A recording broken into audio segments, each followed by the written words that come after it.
Well, story goes, the reason this 67 Super Snake even exists was actually for a Goodyear tire test. Fred Goodall, who worked for Shelby America, was actually Shelby America's chief engineer, was asked by Carroll himself to produce a car that could go 500 miles for the Goodyear tire test.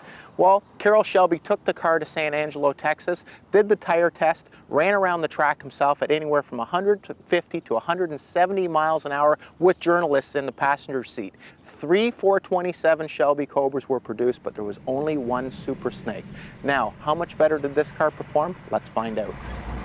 Really, when you think about it, the Super Snake really is just the 67 Shelby GT500, right? Brakes are the same, stops in the same distance, goes around the corners the same suspension, same tires. But there's one major difference. It's called a 427 medium riser.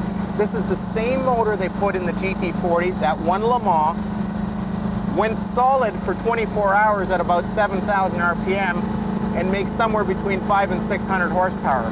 There's a big difference between a GT500 and a Super Snake. Solid lifters, 780 on top, aluminum heads, aluminum water pump, a unique set of headers. They're a bundle of snake set of headers, the same as the GT40, except they adapted them to fit in between the shock towers of this 67 Shelby. Behind the big horsepower, a top loader. It's bulletproof up to 600-700 horsepower. Behind that, a 9-inch rear end. Today's Trans Am cars run 9-inch rear ends. With a 411 Detroit locker, this car was obviously unbelievably fast. It's got all the stock or unique Shelby items you'd find on a 67.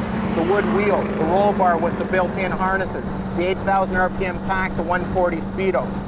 It's got the oil pressure and ammeter down below. It's got the 15 by 7-inch wheels, and of course, the car's got a set of Goodyears. Well, I can see why they call this car the Super Snake. Obviously fast. Now, the car only has 26,000 original miles. The car is really an original car that's been detailed out. Underneath the car, it's got the correct primer and overspray. In the engine bay, it's been detailed, but it really has never been restored.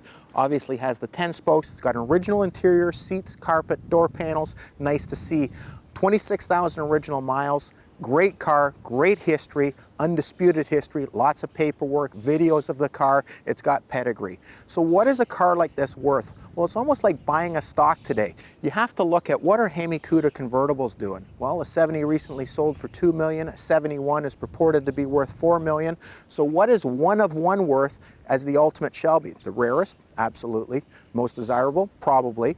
And the most expensive car brand new? Yeah, probably. So what's the value?